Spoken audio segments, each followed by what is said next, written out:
En mon nom et au nom de la direction générale de la DINEPA, nous procédons aujourd'hui au démarrage effectif officiel d'une nouvelle phase des travaux hydrauliques dans les zones de Vivi-Michel, de Tabar 52 et de Caradé. Ces travaux s'inscrivent dans le cadre du programme Port-au-Prince 3, communément appelé PAP 3 alors, financé par la Banque interaméricaine de développement, la BID, à hauteur de 3 millions de dollars américains.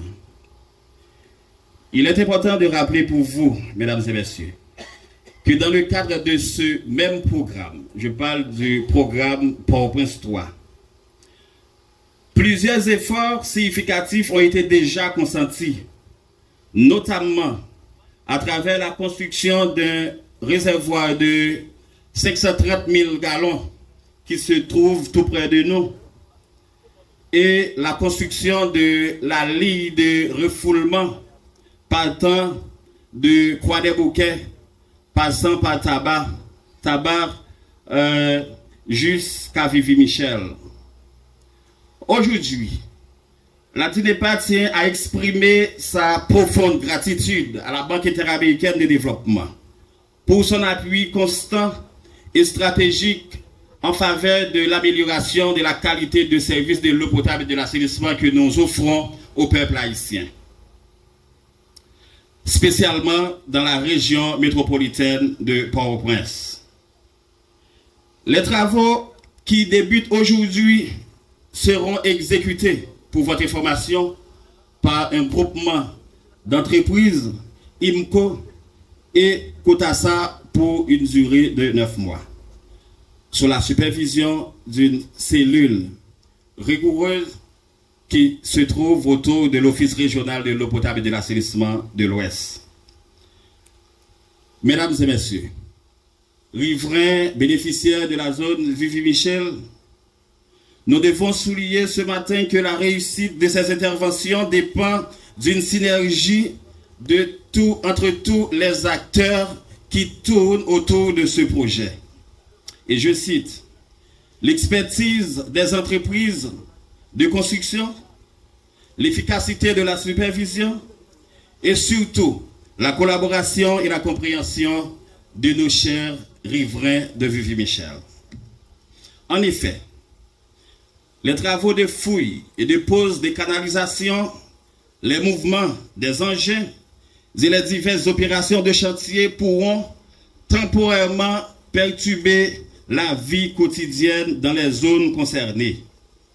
Face à cette situation, la DINEPA prendra des dispositions nécessaires, notamment par la mise en place d'une équipe d'ingénierie sociale pour répondre à certains besoins conformément aux normes techniques de gestion de chantier. Quitter moins recité pour mon Vivi-Michel et toute population dans la région métropolitaine qui attendait nous et gardait nous aujourd'hui à la zone qui est pour bénéficier du projet SAYO. Nous parlons de rue Duc, rue Rousseau, rue Sonchai, rue Jessica, rue Jean-Louis, rue Laurier, rue Cisna, rue Vincent, rue Linda, rue Petit-Homme et village des collines, dans son tabac 52C, tabac 52T, rue de la France, rue Coutard et rue Janvier. Ensemble des zones Sayoa, yo poil gen en pile activité qui poil fait nan yo à partir de jeudi ça qui c'est 31 juillet 2025. Nous avons un grand objectif pour nous porter service de l'eau potable, la caille moun dans la zone Sayoa. J'aime ce dire tout à l'heure. Travail Sayo, yo pas sans dérangement sur la population. Mais nous comptons sur un grain de bagaille. Collaboration tout le monde. Ou même qui prend le travail le matin, ça arrive au lever ou trouver des travail qui a fait dans la rue Bolakayo. Qui a fait ou faut-il déranger? Mais toujours penser que DINEPA pas là lui-même pour le craser route, mais DINEPA jodi a étant donné que tu déjà arrêté dans une zone qui peut te de l'eau, tu peux te poser, et c'est responsabilité pas non pour nous porter de l'eau pour nous obliger trancher route là pour nous passer tuyau et après pour nous ranger route là janté et pour la plupart des cas puis bien même que janté auparavant. M'a tout profiter de l'information ça. Vivi Michel c'est une zone qui était déjà en chantier que Dine pas est déjà présent là-dedans. Et journée aujourd'hui ça n'a parlé là, il y a plus passé 90% dans route côté nous t'es passé tuyau qui déjà réparé. Et si on passe dans route ça aujourd'hui, elle est difficile pour comprendre si t'es un tuyau qui t'est passé dans route ça. C'est une image qui voyait pour dire que c'est vrai nous en retard par rapport avec conjoncture pays. Mais il n'est pas trop tard. Il y a un pile bagaille que nous, un pile observation que nous faisons. Depuis 13 ans, nous sommes dans ce secteur ça. Il y a un pile constat que nous faisons. Nous comprenons qu'il y a un pile effort qui est fait déjà, mais il y a un pile qui était qui vous fait toujours, surtout avec de meilleures stratégies. Des stratégies qui sont adaptées à zone, adaptées à sociologie zone, adaptées tout à ensemble d'activités qui gagnent dans la zone. Moi, profiter, attirer attention au groupement entreprise qui vient pour faire travail ça. Jean aurait pas ouest là se parler de ça à travers le directeur régional là. Jean que messieurs dames qui dans le centre technique d'exploitation dans Somaï Gati toujours très réactif sur ça. Nous demandons entreprise là, Jean ça écrit dans clause technique pour de manière périodique soumettre à l'équipe supervision toute stratégie d'intervention que vous avez pour faire pour nous évaluer et approuver pour nous mesurer les conséquences qu'il y a gagné, bien que c'est des conséquences provisoires sur zone et sur population. Mesdames, messieurs, c'est vrai que aujourd'hui Haïti a traversé une situation difficile et ceci qui est sans précédent, spécialement dans la région métropolitaine de Port-au-Prince. Vous êtes capable de comprendre aujourd'hui là, pour nous bailler zone Vivi Michel là de l'eau, nous gagnons 7 forages qui alimentent réservoir ça qui tout près de nous là qui ont une capacité de 530 000 gallons soit 2000 mètres cubes. Il est alimenté par 7 forages, il y a 5 dans eux qui trouvent au pas des bouquets et 2 dans eux qui trouvent dans la zone Peignier. Et si je dis à nous capables toujours continuer à alimenter quelques zones dans Vivi Michel, c'est parce que tout simplement, il n'est pas été engagé aux côtés population. Nous avons une responsabilité et quelle que soit la raison, nous ne pouvons pas baisser les bras. L'eau, c'est un droit. Population, a besoin de l'eau. Il n'est pas obligé de rester avec Dieu l'ouvrir. Mettez botte dans le pied, nous laissez ça nécessaire. Gonflez poyette, nous laissez ça nécessaire pour nous porter service là, par la population.